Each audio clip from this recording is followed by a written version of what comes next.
Hi guys, welcome back to Griffin's Gaming Guide. Today we're going after another Nioh 2 trophy, Devout Believer. We need to defeat the boss of the Viper's Sanctum without breaking the statue of Shirohami. The Viper's Sanctum is the third main story mission in Nioh 2, and to get this trophy done and out of the way, I recommend you leave it and come back much later on in the game, as it's quite a difficult one.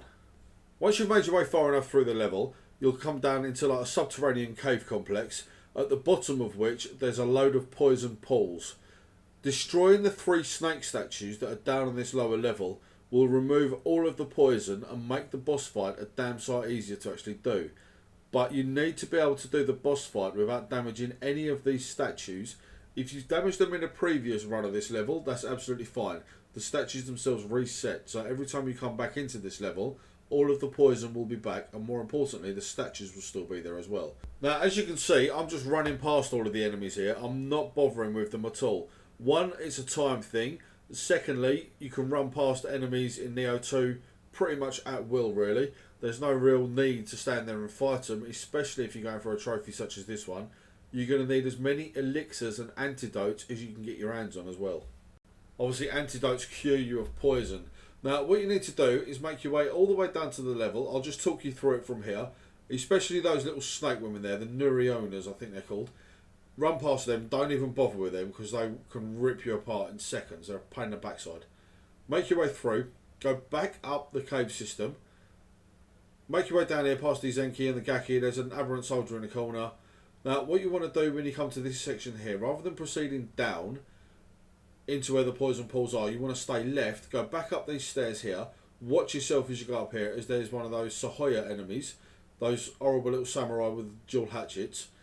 Either kill him or run past him. I'd recommend killing this one enemy, as he can be incredibly deadly and he can get up behind you nice and quickly. Open this gate up. This will lead you back up to where the shrine is, just up the little ramp. If you do die, obviously make sure that you pray at the shrine. That will then be your checkpoint, obviously. If you do die down there, you haven't got far to run in order to be able to get back to where the boss location is. Now, make your way all the way down this level. Keep going down.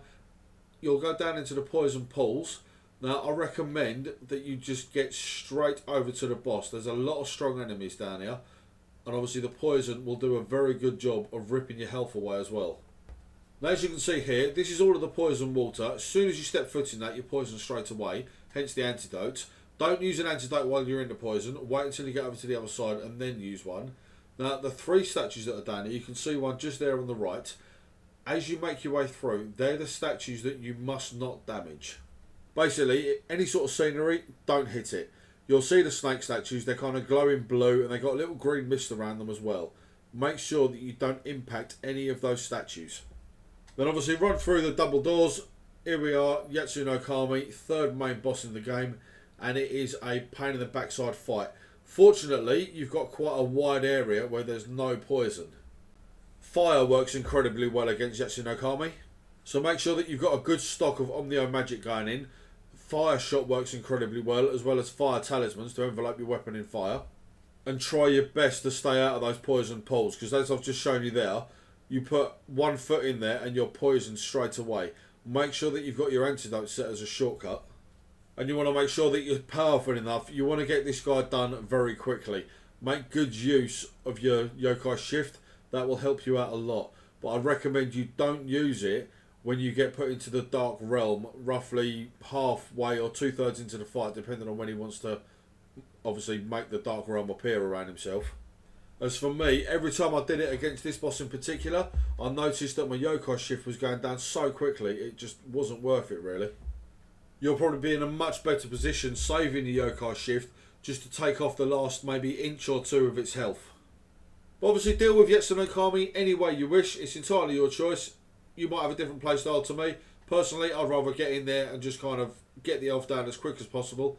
I'm quite an aggressive player when it comes to these sort of games really, be it Souls or Bloodborne or Nioh 2, anything like that.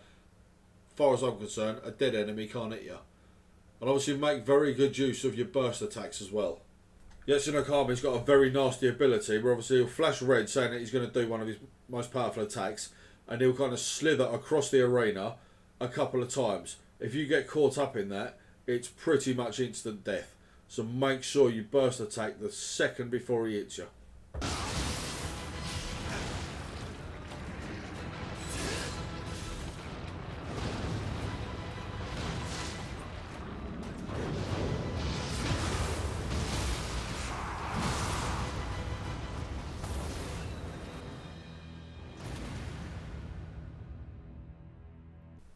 So then guys, I'd just like to say thank you very much for watching. If you like what you see, please hit the like button. Let me know down in the comment section how you got on with the Devout Believer trophy. Make sure you subscribe to Griffin's Gaming Guides. After you subscribe, please hit the notification bell so you don't miss out on any of our future Nioh 2 content. I'll see you on the next one. Take care.